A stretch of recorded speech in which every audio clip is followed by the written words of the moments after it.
Hello, matey. How you doing? You all right?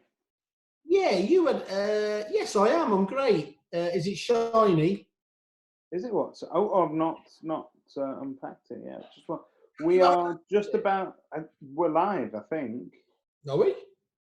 We will be in a second. Oh, okay. Just sorting it out.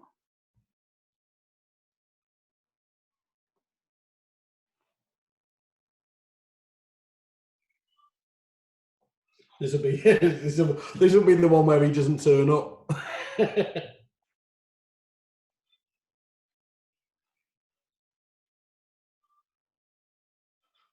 So I had a mishap with the razor today.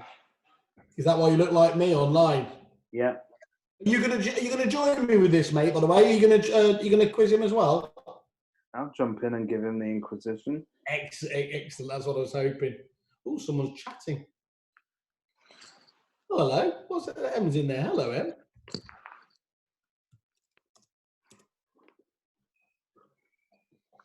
How's she doing that? There, it's Ryan as well. Perfect. Hello, Ryan. Ah, he's muted. Idiot. Hello, Ryan. Yeah, that's about you. Yeah, I'm really good. Really good. Look, here's your dream. Michael. Here we are. Oh, we are actually live with people here. Sorry, I didn't realise that. As usual, professional there, Ryan. Look, here's your dream, by the way. 2 Simons on screen. We're joined today. You've got a bog off deal. So you've got David Mintz as well, who's going to hit you with the hard questions. Okay. Is he? You come in. I'm going to ask you. I'm here, baby. I'm here. What sort of dinosaur would you want to be, and all that sort of stuff. So let's see who we've got here. We'll not get to see David's pretty face then. In a moment. I'm just trying to get us live on Facebook. Just 1 second. Look at him, he's just whirring away. Wait, I'm Brian. Look at these, I'm getting them all, muting them all. I'm keeping you all muted, people, because he won't be able to cope with the adoration if you all. Ryan, I'm just while everyone starts joining us, I was disturbed to hear that at the moment, and I'm not giving away any other names, you are the second most clicked on speaker in this series. So because I am the second speaker. Yeah, probably right. Oh yeah, I'm Ryan, not good. I'm not Ryan, good. I'm going to show you what happens when you're not careful with a lockdown haircut. You see, all nice and tidy here. Yeah. You ready for this? You look I'm like like, cool. And so you look like the mafia version of Lego. Very urban. This is how I'm going shopping later. See, Simon Michael, I'm very disappointed. You see how Mincy's got a cap? Yeah, you didn't get one, did you? I will talk to my people. Right then, let's say a few hellos whilst we're just loading this up. So we have, who have we got? Amy Hanson, of course, she wasn't going to miss this. We have Brian Apricot there, I'm assuming. Okay, we've got Dom Subiani of Do It for Dom fame. He's probably logged in not knowing where he is. We have Emmeline Gale supporting the team. Fam here, hello. Frank Shippers. Jamie Asmund on his second show of the day, Glutton for Punishment. Hello, Jamie. Got Yannicki. Who else we got? We've got Katie Finch, Lionel, Susanna Maverty. Obviously, the pubs aren't open, so she's found somewhere to come in. Philip, hello. Susie Phillips, and the wonderful Simon Woodcock. So because you're all here on time, you got shout-outs. Anyone else is not going to get that level of service. So the first thing I would say is thanks to everyone for joining us. As much as we are really going to enjoy having all the training guys and the gurus on over the coming weeks and months, we don't want it to be ivory tower. And so we've got people like Ryan who are going to be... The absolute peasant. The muggles. So we want to hear from the coalface, and of course, that's really important that we understand about how people who are actually out there at the moment are dealing with the challenge of lockdown and what they see as the return from lockdown as well. So please do knock any questions into the Q&A section down below. And we will when we get bored, we will go to those and we will hit Ryan with them. This is going to be a tough session for him. I'm going to tell you now, he thinks he's in for an easy ride, but that's not going to be the case. And I think to kick off on that front, first of all, welcome, Ryan. Thank you very much for agreeing to do this. You're welcome. Short and sweet. I do like that. Ryan, before we start, have you got any questions for Simon? Oh, I see. That's how it works, is it? Let's have a look, shall we? See all the WhatsApps going up at the moment. Yeah, you're a bad boy. How much did you spend on a travelator? I think that was one of them. Okay, so that little baby there, that's actually got the Leader Fox website on, so that's how advanced it is. Brilliant. Apparently, I've got to mention pigeons. Just pigeons. Okay, right. Okay, random. This is what people dialed in for. Yeah. Yeah. So Ryan, why don't you tell us where your property journey started? How did you get into it? Did you fall into it? Was it a conscious choice? I basically obviously used to play football. Didn't work out for me. I had to get a proper job, and I was working in a call centre. Whoa! Stop there, please. You thought we were going to go past that part of your story? Yeah, I don't think so. You've heard it 100 times, haven't you? No, Ryan. We are going to do this. So, this is your life, but you know I'm a big fan of the internet, and as a prop tech legend, I've learned that there are these things called search engines. So I've just been on Ask Jeeves, and I put in Ryan Woolfenden, professional footballer. Now, Ryan, do you know what you were doing on Valentine's Day 2002? Oh, is that when I was on Question of Sport? Yeah, okay. It was. Yeah. Well, let's just have a look here. So I'll read it out for those people with like Mavity who's leathered. Sue Barker and A Question of Sport will be kicking themselves that they were not at the New Den on Tuesday afternoon to record what would surely be a perfect What Happened Next sequence. Light years away from the Premiership. I do like that. Light years away from the Premiership. Millwall's reserves were facing Bournemouth in the Avon Insurance combination. I'm assuming that's a cup. It sounds like some sort of insurance. You know what? I can't even remember. So you've given me and David again a lot of grief about agents giving. So just to give a bit back, the comedy began when Bournemouth's Ryan. Comedy? You didn't have a comedy. No one laughed at you, did they? At least I got a few laughs. When Bournemouth's Ryan Woolfenden and Danny Thomas collided with each other. So were you doing your own version of social distancing back then? We weren't. No, that's the problem. If we were, we wouldn't have had this escapade, would we? So it doesn't, and it continues, my friend. So I went on, and obviously after that incident there, you were in the Dorset Echo, no less. It said the Dolphins were poised to sign Ryan, the precocious young footballer. And I didn't know this bit, though, actually. You say we spoke about this. Is it true you were actually ex-junior at Man United? Yeah. Long time. Great. Wow. Okay. Great. Downhill from there. It was, yes. I So suppose it was. The only good thing is we beat Liverpool, though. I remember that. You beat Liverpool. We did. So what I'm guessing I'm getting to here, Ryan, and let me just stop that again, is... Oh, my God. How many tabs have you got open? Gee. That's just on one browser, my friend. So tell us the classic story. Man becomes professional footballer. Man becomes concussed. Man becomes a estate agent. How often have we heard that story? Now, let David left you. Would you mind just saying how the hell you went from that to this? Well, I must add that Bournemouth was skin in Division 2 at the time, so it wasn't like they were a Premiership team. And actually, there's another estate agent down the road from me who also used to play for Bournemouth who now works for Winkworth. So it is actually more common than you think. Yeah. Oh, that's well. We'll have him on next. Yeah, he should do. Yeah. Good agent. Good. So, but I take it that was why you were in Bournemouth, though, just because of the football link, yeah? No, we moved down when I was about 13 from Manchester, not too far away from David. I went to school in Moss Side, which is not the safest of neighbourhoods. So my parents were looking to move, well, actually abroad to Spain, but sort of bottled it halfway and got to school. Got to the Riviera. Yeah, and I was playing for Oldham at the time, so I then signed for Bournemouth as a youth player.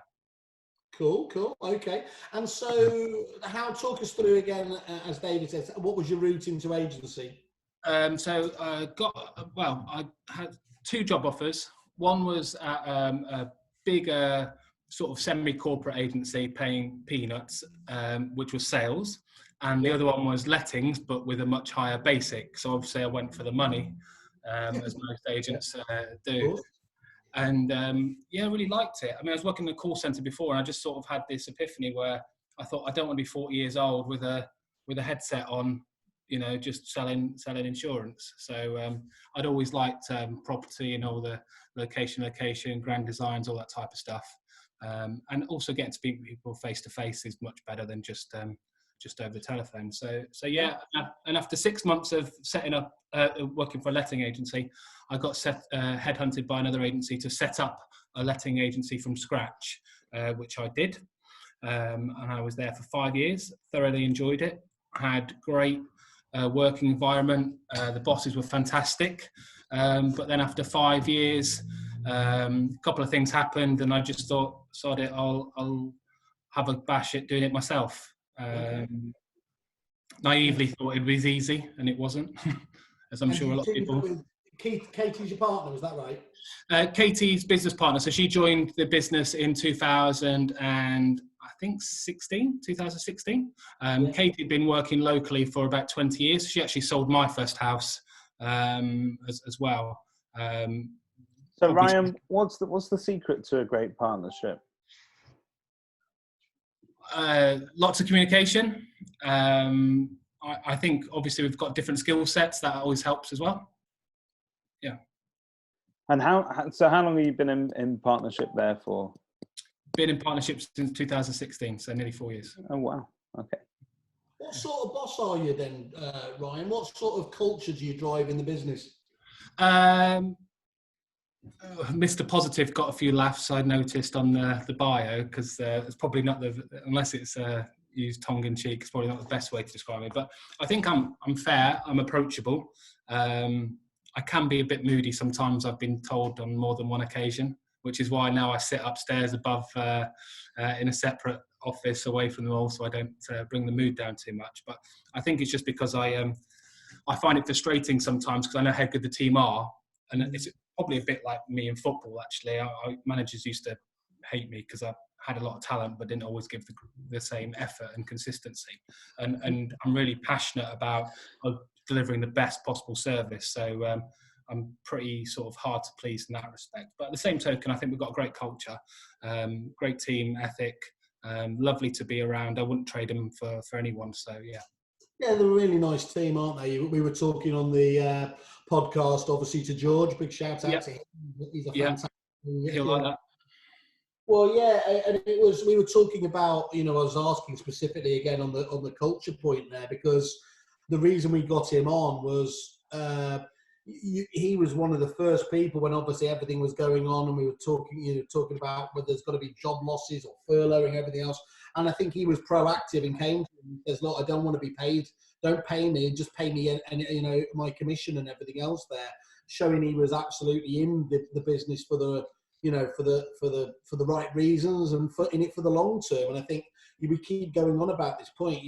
By all means have your slogans on the wall that the clients and the team come first, but it so often just falls away, doesn't it, when actually something terrible like this happens. Yeah, and to be fair, George wasn't alone either, and it was probably going to be what I thought was going to be one of the hardest conversations I had with the team, and it was made much, much better by how well the team responded. Even Vicky in Lettings was like, look, I think if I cut my hours and I can do this, then it'll help the business. And it was just really nice that they cared that much about each other and about the business, that they were prepared to, that Simon Sinek line, lets everyone suffer a little bit so no one has to suffer a lot. And I think that genuinely is what we've done. So you spoke there actually about Simon Sinek, and I know you're a huge fan. Obviously what we're here today is talking about like hands-on tips as much as anything as well.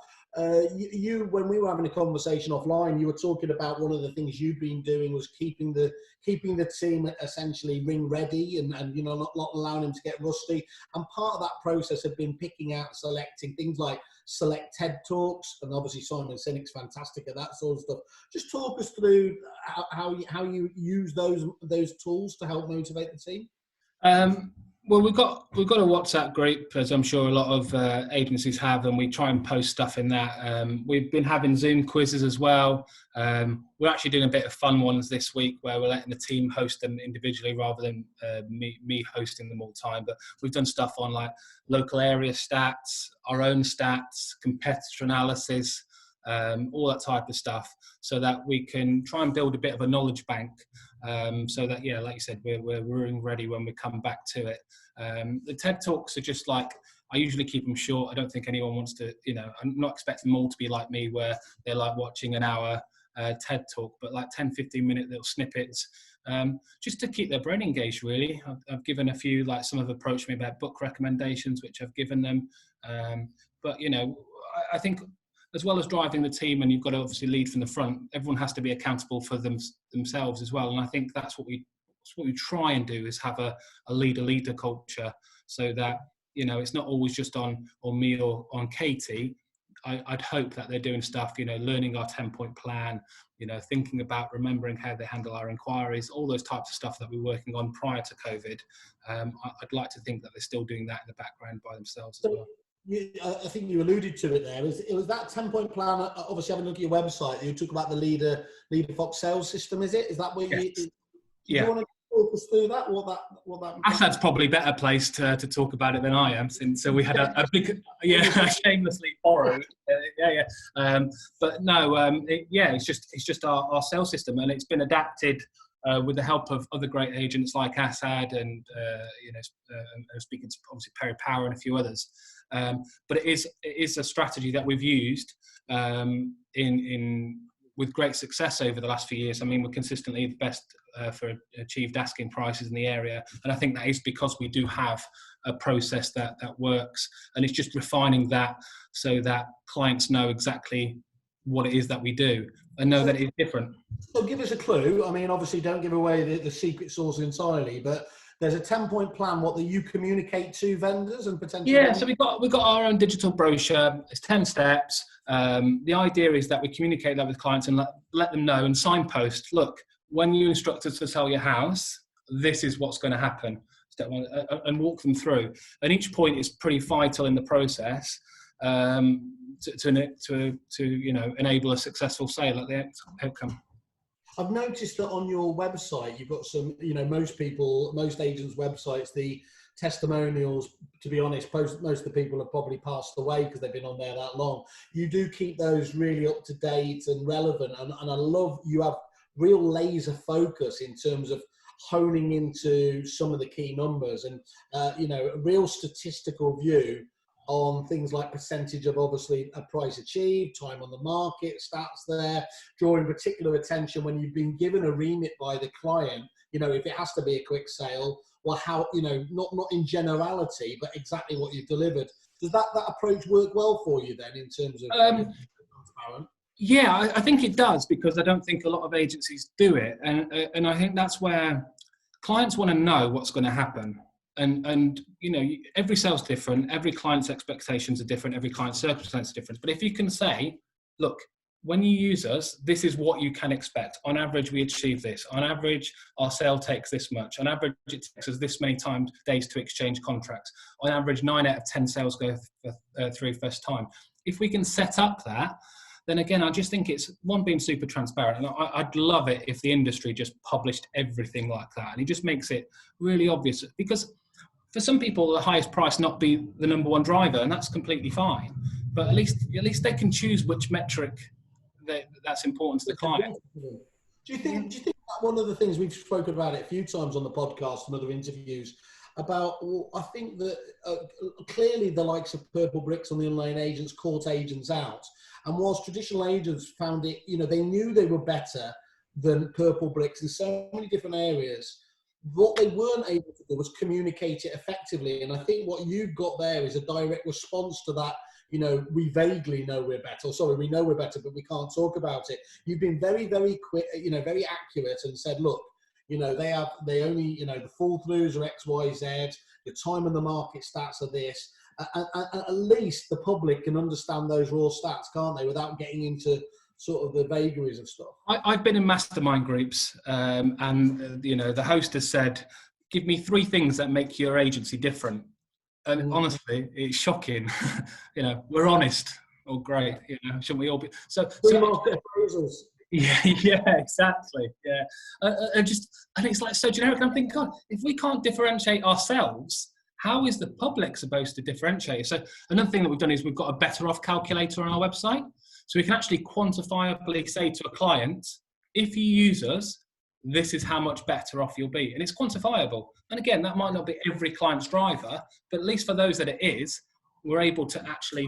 I mean, I would urge everyone to have a look at your website there. That in particular, it's like catnip to me, calculators, because, you know, they're impossible not to put in your own stats and everything else there. But the key thing is, again, is allowing the person to you know, essentially assess that themselves, isn't it? That's really vital. And I think then it's how we use that as a competitive advantage. So I've been reading that book, Creating a Competitive Advantage. I think it's Janie Smith, but great book, and it's really good, and it makes you have that laser focus about, right, if a client asks why us, how are we going to answer that? You know, what are the 3 or 4 things that we do that are truly and quantifiably different, and that we can use to say to clients, this is the reason that you should use us, because integrity, honesty, or, you know, good service, it's just bollocks, isn't it? Ryan, why do you think that, I mean, you're obviously a minority in terms of the agents that come forward with those stats. Why do you think so many agents haven't been as transparent as you are? I don't know if they track them. I mean, I'll be honest, the first sort of 2 years of business, I didn't track them. You know, it's only when you start hanging around with, you know, different people and better quality agents that it sort of rubs off on you, and you start to think, you know, I always used to think KPIs was some corporate bollocks, and I thought I sort of resisted it at every opportunity. But now I'm like, it's a really good way of measuring our own success, but also our client metrics as well. You know, if we can say to our client, when you sell with us, your days, you know, you're not going to be in the market for months and months and months, or we're going to achieve what we say we're going to achieve, or, you know, 9 out of 10 are going through. That's a really nice thing to be able to say. And it's a real nice thing for the client to know what they can expect from us, because I just don't think they know what to expect. I genuinely think that when someone thinks they put the house in the market, most of them think that it's just going to sell. And they don't realise about how much, you know, how many days on the market it's going to be. And so it's about educating them to understand the importance. Things are like black magic, aren't they, to the public still, really? You know, yeah. Well, I think we've got a trust issue in the industry, perhaps, and whether that's right or not, who knows? But I just think the more transparent we can be as an industry, and you know, we don't have to be number one. We're not number one on every stat we use, like days on market. We're not always number one, but we'll still show it. And then we can say, look, we're not number one on this aspect, but this is what we're going to do to try and, you know, remedy it. This is our new marketing strategy for houses and stuff. So again, it just makes it more transparent, and it shows that you are honest rather than just saying it. But I notice you take that open approach all the way through, even through to the calls to action. You know, is it called advisory meeting rather than appraisal? Or Book an advice meeting. Yeah, again, that was borrowed. Let's just say, the people who are watching this, I'm not going to say I'm not borrowing these ideas. Ryan, why don't you just tell us what you've not stolen from someone? Should we just cut it? I don't think there won't be much to talk about. But I think that's the great thing, isn't it? Is that, Tom, you know, if you surround yourself by good agents, then you get good ideas, don't you? So that's one thing that I think is one of my strengths. Is that I think for me, that's part of the answer to the question. I think that because there's this sort of paranoia amongst agents of people sort of copying their model or their processes, the ones that thrive seem to have kind of cast off all that paranoia, and they don't mind people sharing their ideas. And I generally don't mind. I think if we can create an environment where, you know, the customer experience gets better and the quality of agency gets better, one, the clients will respect us more and pay us more. I mean, you only have to look at Australia. You know, if we can drive the standard of agency up, people will recognise what we do and they'll pay more for it. So I just think this sort of, close knit, sort of keep everyone else away, not talking, not communicating, not helping one another. I just think it's massively counterproductive, to be honest with you. So we were on the ICG webinar that I hosted magnificently yesterday. And one of the things that we were talking about was ancillary services, and that we really probably shouldn't have got you on, because you I did think that afterwards. Yeah, I did think that afterwards. Bit of a masterstroke having me on there, since I'm a bit anti-referral fee. But yeah, that was the bit that I'm getting to. I suppose the tough question is, why do you hate agents that take ancillary fees? I don't get on a moral high horse about it at all. I just really want transparency. Okay. And for me, it's about looking yourself in the mirror and thinking, do we always look after the client's best interest first? I've mentioned it to the team several times. Now the sort of shit hit the fan when we were in lockdown. We've got people before profit above on our board, right where we sit. Are they just words, or do we mean it? And I think that's what it comes to with ancillary services. I'm not saying that you can't make money. I'm not saying that we've never taken a penny, but I think it's just about being transparent with the consumer, with our clients, and saying, we're recommending these people. We think they're brilliant. They do pay us a fee if you go ahead. And I've got no problem with that. I just think it's the backhanded nature of it, which doesn't help our reputation. You'd prefer to focus on just the main fee and try and get that up to what you figure is a fair and reasonable amount. Yeah, and I'd rather recommend someone because I think they'll do a good job, not because they're lying in my pocket, and that they're going to add to that client experience and provide a great service. Now, that's not to say there can't be win-wins and referral fees, and I'm not, getting on a moral high horse, but I would much rather always make a recommendation because I think it's in the client's best interests, rather than because I think I'm going to get paid. And as soon as one supplier pays you and another doesn't, I think there's a natural motivation to start pushing them there, and I just want us to be really client focused. So typically, Ryan, where will you be collecting a referral fee? So which suppliers do you? Rarely any. I think the mortgage broker pays the team for referrals, but they go to the team more than to us. But apart from, I think there's one mortgage broker we've got an affiliation with, but apart from that, we don't. And to be honest with you, mortgage broking is something that I want to bring in-house anyway. I was having a great chat with Chris Holroyd, another great agent, about how he sets his financial services business up, Love Financial. And I think that's something that I really, really want to do, because, again, we can control the client journey, and we'll have our own sort of open, transparent, honest way of doing it, and we can extend that to the mortgage side of things. But no referral fees on conveyancing, other bits and bobs. Give us a flavour then, Ryan. What's the average fee in your area, and what do you get on average? Our average fee is actually dropped a little bit, but I think it's about 1.2%. What would it be, 1.1 in your area or lower?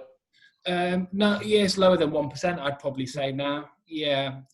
Our average prices are high though. I think our average price is about 354. That's pretty middle of the road. I mean, obviously in sandbanks they go up to millions and millions, and that's not too far from us, but that's not really our market.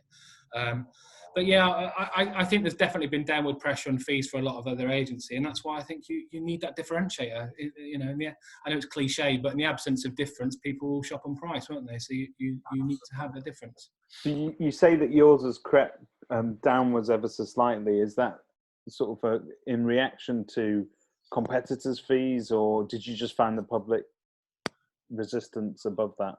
No, I think it's probably because I don't, last year, the team will say it, I was driving fees, just saying, if someone doesn't choose you, it's not because of your fee. It's because you didn't prove you were different. And I was banging the drum all the time with everyone. And I'd always try and get, the fee myself that I think we deserve.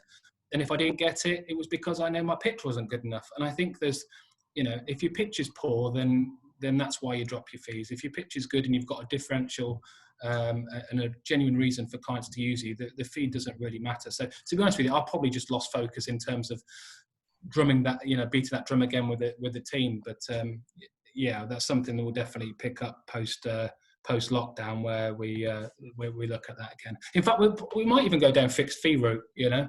I've been looking at having 3 options: essential plus, and premium, and then let the clients choose which bits they want, and just having a fixed fee structure. I'm going to sound it out with some clients and see what they think, but I think that might be. Do you think the fixed fee structure is always? I've got some competitors that have always done fixed fees, and for us, I think if the client goes to bed at night and they worry about whether or not you fought for that extra 10,000 or that extra 5,000 for them, if you've got a fixed fee structure, then they know, well, David earns the same regardless of how hard he tries.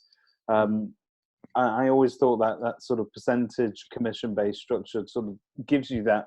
It takes away that conflict of interest altogether. And I think that's why we'll consult our clients.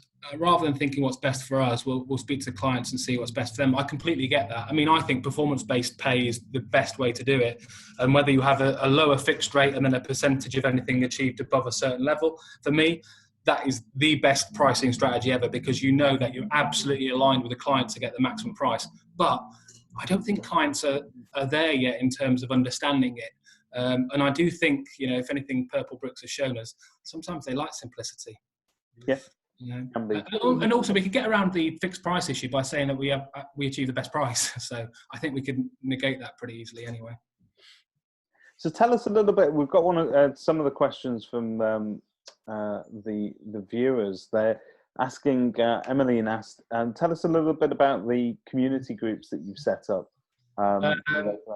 Katie set up a page called We Love Local BH14. It's a community page. We've actually painted it on our office window during lockdown, so people walking past can hopefully see it, join it. Got rid of the right move badge. Sorry? Got rid of the right move badge. Yeah, we don't have that, funny enough. So it's a community page where we share lots of information about local businesses, trying to support local businesses.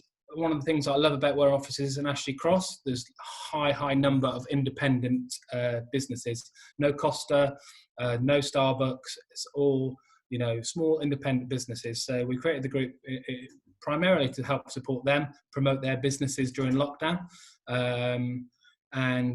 Just be there for the community. I mean, we are a very community-focused agent.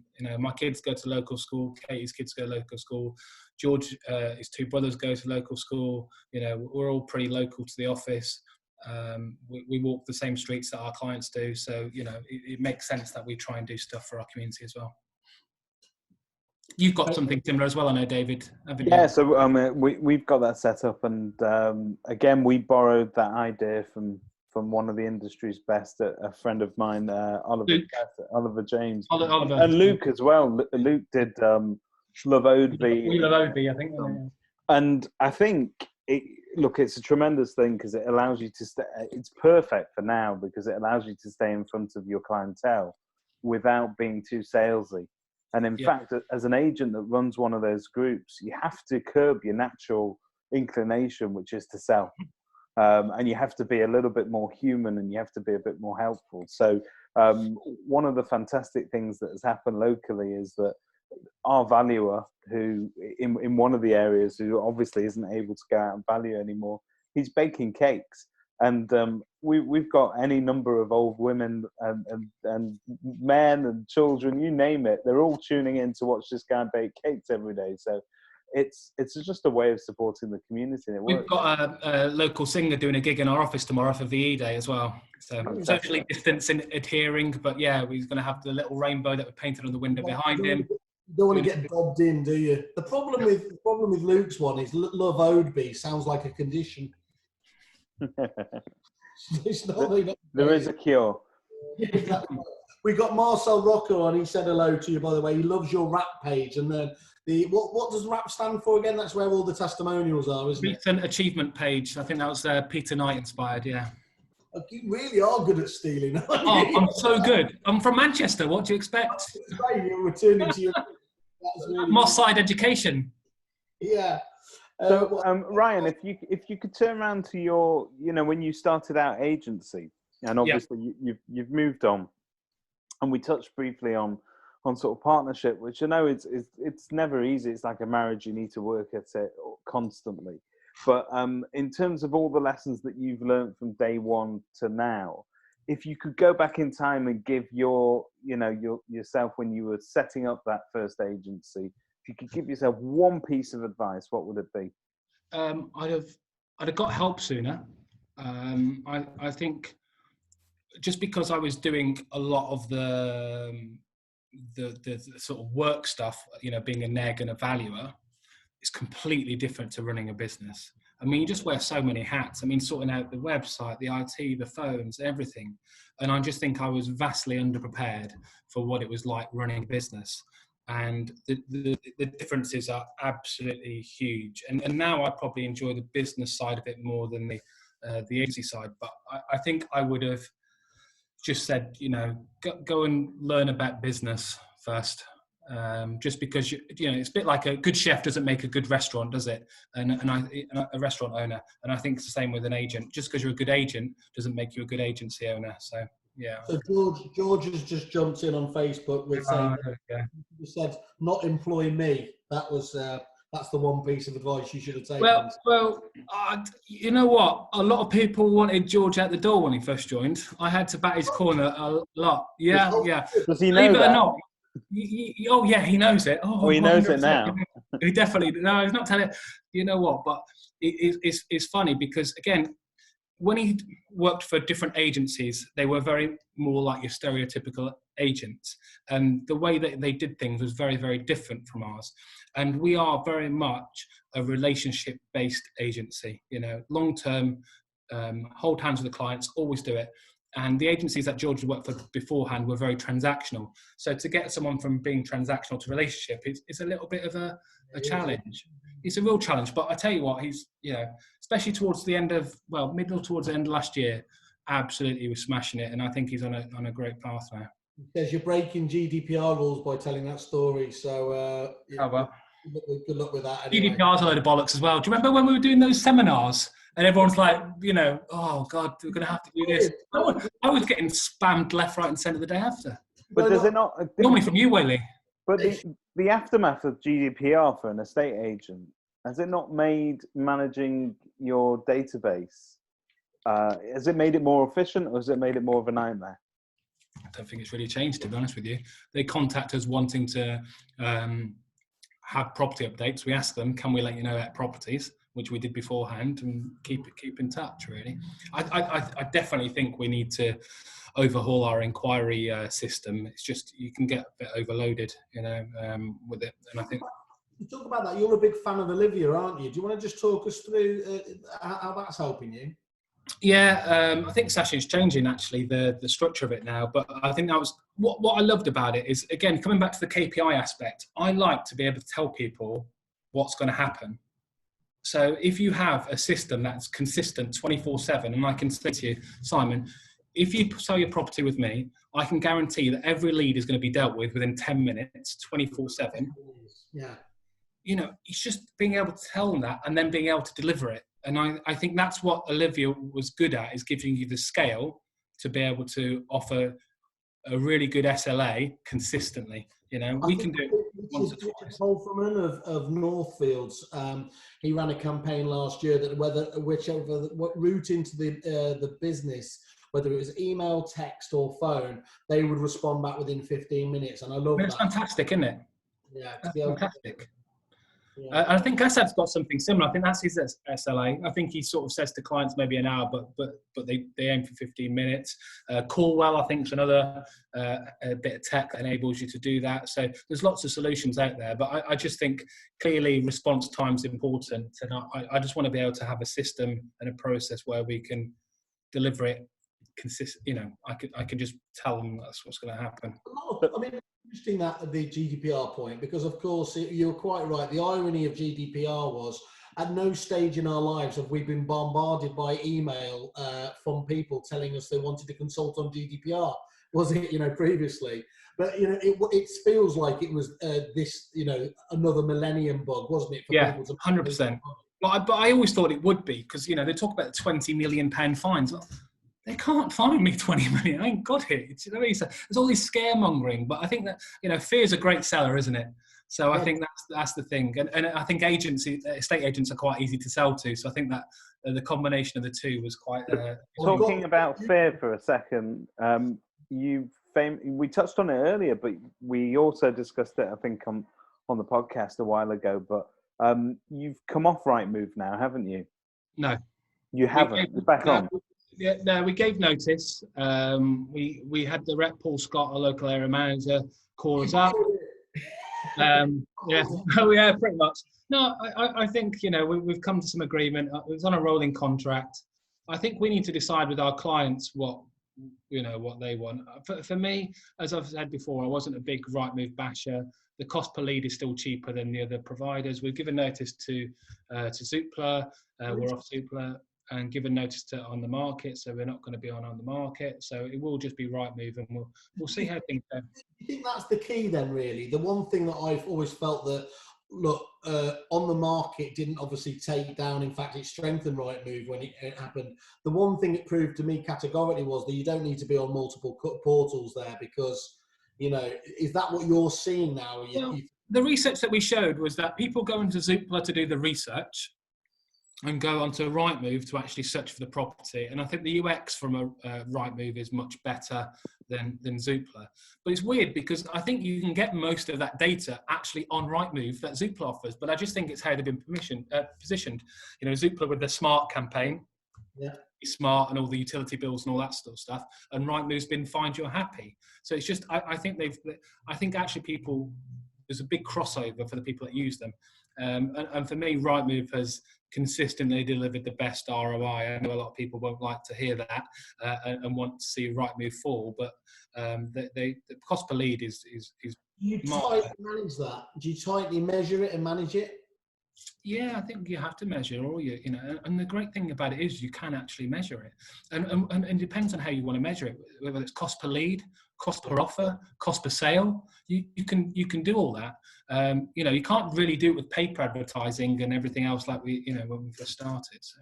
So what are you doing? Are you doing that manually on Excel? Or are you doing it out of your CRM system, or Yes, we can export it and repeat the sources. And then cross that with how many offers, and then we can work out the cost per lead, but also cost per offer as well. I suppose technically I should know that about that software package, shouldn't I? Oh, well, yeah. You never ever give me a demo anyway, did you? You just sort of fobbed me off.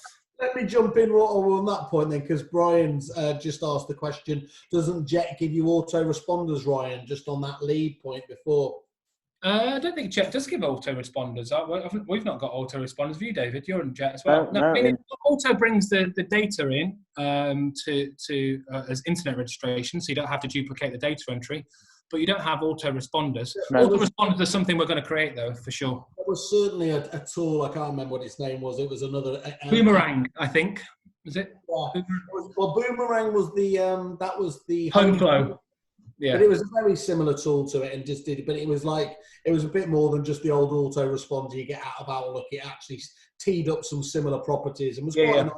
Apparently, I think you can have Boomerang as a standalone product nowadays. You can. It is a shame that is missing from Jet, because it's the one, when those inquiries come in from Rightmove or wherever they're coming in from, very often it still needs some work, doesn't it, in terms of where narrowing it down. We're working on that. Yeah, we're working on that. That's definitely one of the parts of the business that we need to improve massively. I think as the industry as a whole, we need to improve massively. So if I were to walk into your office, I've seen photos of it. It's quite sort of funky and modern. I think you've all sat around one massive kitchen table there doing your work.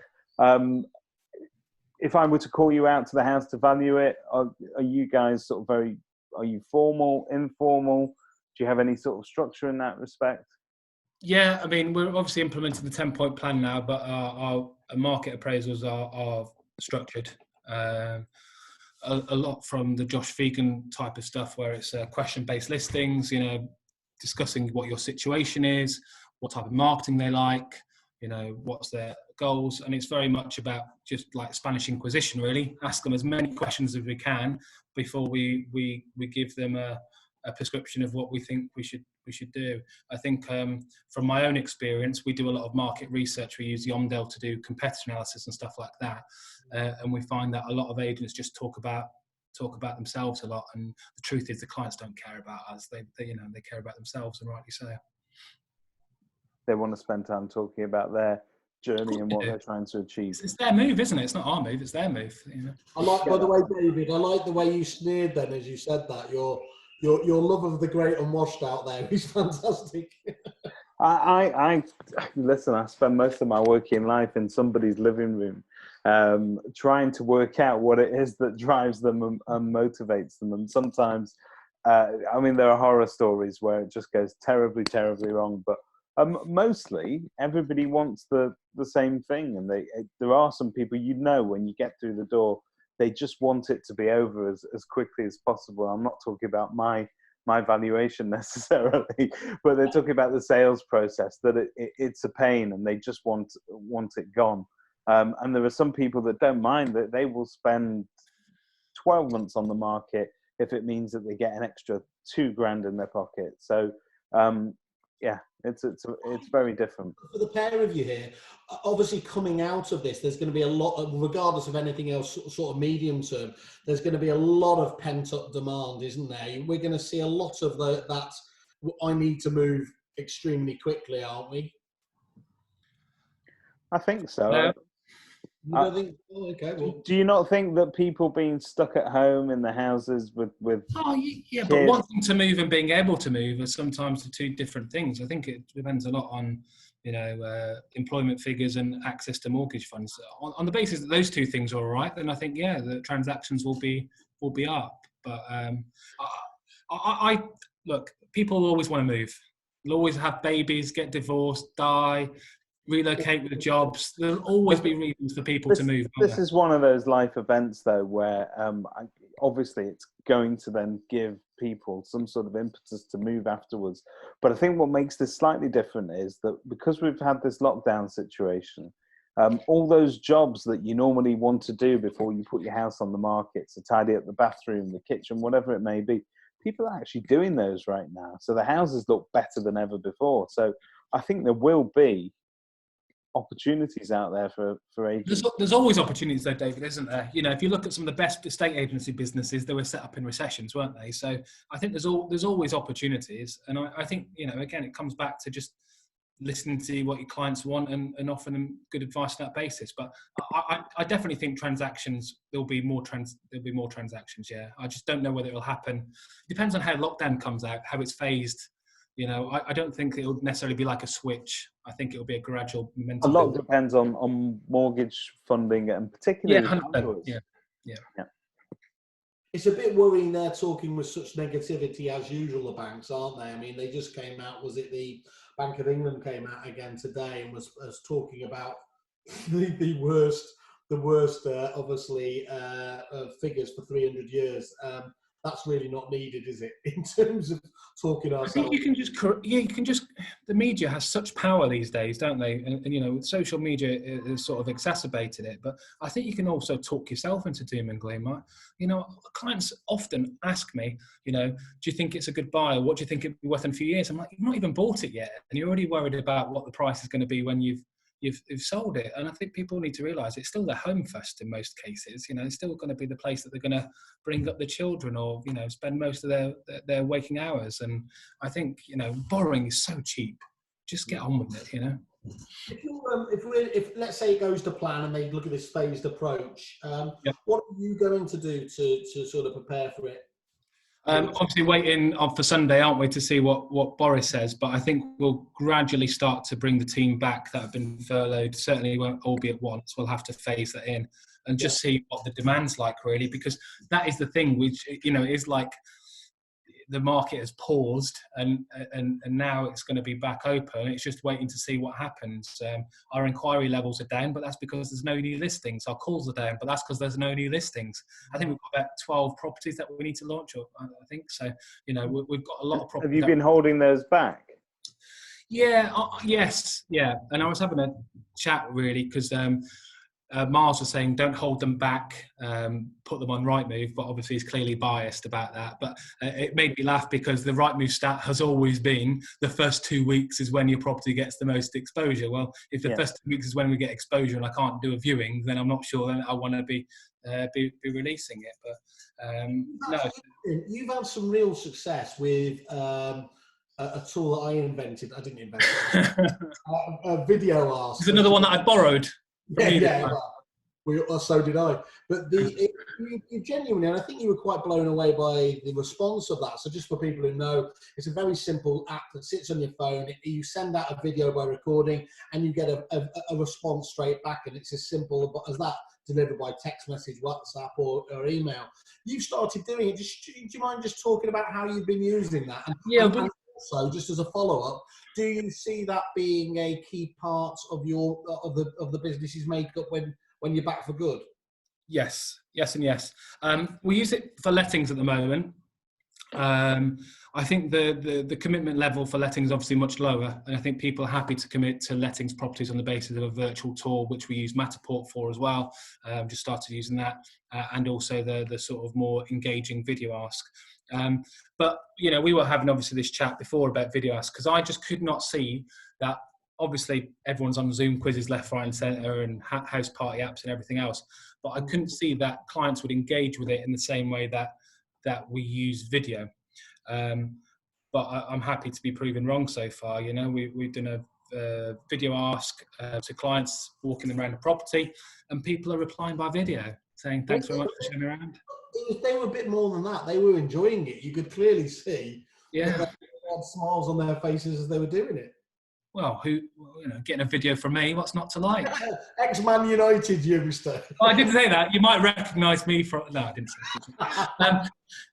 Yes, but it was good, wasn't it? I mean, you've seen the videos. It was really good. And you know what's great is to be able to share that then, with permission to the landlord as part of their application process. And the landlord's like, wow, this is amazing. I feel like I've met them, which seldom used to happen even before lockdown. So I think it's a real good thing. We'll use it as part of our probably sneak peek prior to launch process, where we meet the photographer at the property. We do a quick walk around saying this is going to be coming to the market. Have you got any questions about it before it goes live? And I think we'll use it. I think that's how we'll use it as part of our strategy. We're going to use Matterport, I think, now much more, certainly for lettings, but probably for sales as well. And I think, I think people might be hesitant about physically viewing properties still during this phased approach, and to be able to give them that is better, especially if they're talking about limiting the number of viewings. We want to do everything we can to furnish them with as much of possible information to know, yes, this is a strong possibility, or no, it's not for us. Are you thinking about PPE yet?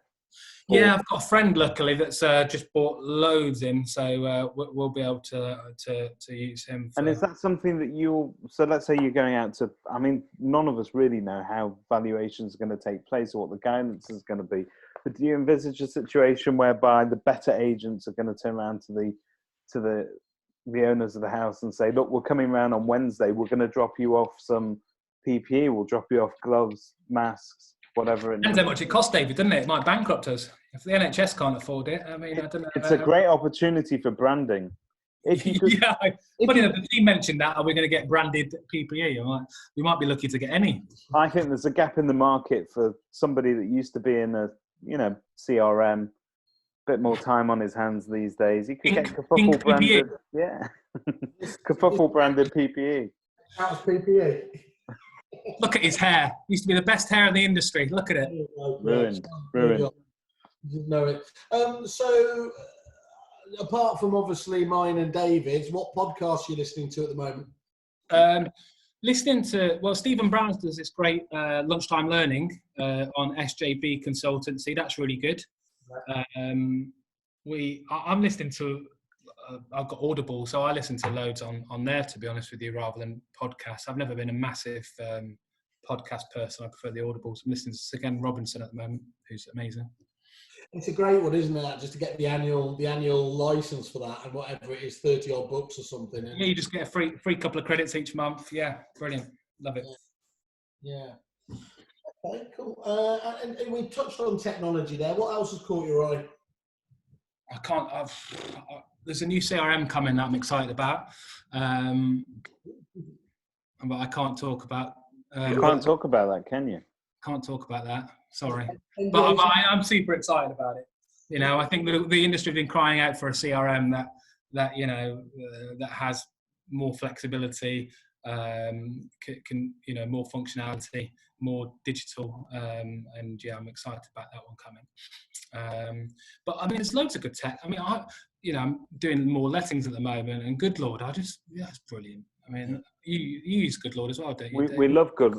We love it. It just cuts down the amount of times that you have to see somebody during that transaction. It's fantastic. Yeah, fantastic. So does that mean you will deviate then to almost certainly look at the depository, Christian Byfield's one for the end? Had a demo with Christian. Yeah, we need to transfer with the DPS at the moment, and Christian integrates with the TDS. So we're looking at transferring that over. But yeah, I love that as well. I mean, that is the ball ache of all ball aches, dilapidations. I mean, that has got to be the worst job in the entirety of it. So anything that can help that is. By being a supplier, mate, we've got to deal with you. Ryan's a pleasure to deal with, I'm sure, right? Lovely, he is. But what do you think about that new breed of PropTechs? I suppose stage one was PropTechs, was your your EPITs, all the old CRM providers. Stage two was a lot of very talented techies who didn't know their arse from their elbow in terms of the industry. And I think phase three is quite interesting now because it is people like Christian who have felt that the current systems don't do what they need to. People like Kai. Yeah, Area is fantastic, isn't it? That Kai's got. Yeah, that's really, really good. I think it's a really exciting thing because actually, we've got the. I'll still call them NetMC just because I refuse to call them Agentos or whatever they are. But we've got them on. They were the first ones really to start going down that route with open APIs, platforms to integrate. But pretty much everyone now, from Repit, MRI, and everyone else. I won't mention Desres because I know that just sets you off as but both of us, me and David, the spinning wheel of death. That really though opens it up, doesn't it, to agents to they don't need too much techie skills then to actually create some quite tight modules that will increase. You can plug into it as all, and that's what we need. People like Tenor and I were doing it where you can join the dots up. But that's my biggest frustration is I've got like 27 tabs open all day, and I think you just need like one key thing that pushes the information backwards and forwards. I mean, obviously mention AWS, the accounting side of things for me from a letting point of view, absolutely fantastic. But if I can get that and Good Lord to talk, that'd be even better. But are you using their agent pay system? I was speaking to Jez about that a couple of days ago, but I'm going to be. I was having a demo with Josh about the open banking, which works really well as well. Yeah, no, he's a big fan of it, I think. Yeah. But I do love Agent OS for that. I mean, Glenn's fantastic, isn't he? Always trying to push it forward and develop. And to me, they seem to be the one company that you don't need to ask to integrate with something. They will approach you and say, "Look, we're thinking of integrating with this. Will that work for you?" Or so. Yeah. They seem very open. Most forward-thinking CRM at the moment, I think, for sure, aren't they? I mean, polar opposite to Repit in that sense, aren't they? So that Amy is called a 10 out of 10 advert, all right? So we've got Assad seems to have bounced onto here. I see. Champ. Go on, what's he saying?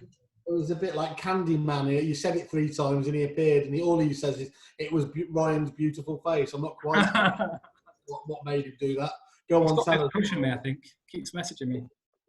Right, Ryan, I think that's really kind of you. Thank you for sharing your experiences. Unless anyone else, please do jump up if you were going to finish it in a second. So if you want to ask him, just unmute yourself and jump out. I'll have a quick check on Facebook as well. We have had some questions from the team on Facebook. We've got Matt Hobband and Mark Bevan. Mark Bevan's asked, "What's that Foot Stadium picture in the background?"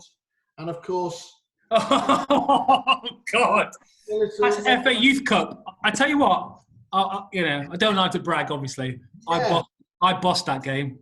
Well, just stop talking because it'll come up there. What I like is that's actually got Getty Images on, that's pretty impressive. That's bucket list stuff there. I obviously didn't pay for it. I'm not paying for... and he wanted to know, by the way, so he said, which stadium was it? Was Matt Hobband that seems to think it's Vicarage Road, is it? Loftus Road.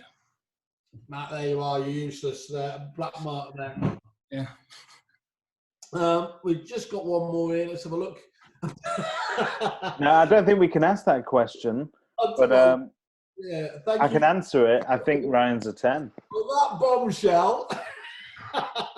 Ryan, thank you very much for joining us. I hope everyone found that useful. We'll have some more people on giving out their honest appraisal on their businesses now. Do have a look at his website; it's fantastic, and I'm sure, I guarantee that. I should mention Alex Evans for that, shouldn't I? He'll only leave me about 1,000 voice notes if I don't mention that's his handiwork. He loves his voice notes. Oh God! Alex, please do not leave me a voice note. Just say thank you. That's fine. I'll give you a mention, give you a plug. Is there anything more deplorable than a WhatsApp voicemail message? It's just not on, is it? So you know what the good thing is, though, is you can see when they've read it, even if they're not a blue tick.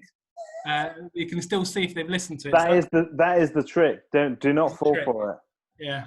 So let's just say let's hope he has a good time in Colombia. Can't think what he's going to do. And everyone else, I hope you all have a great weekend. Ryan, David, everybody, thanks very much. Cheers, guys. Thank you very much. Take care. Bye.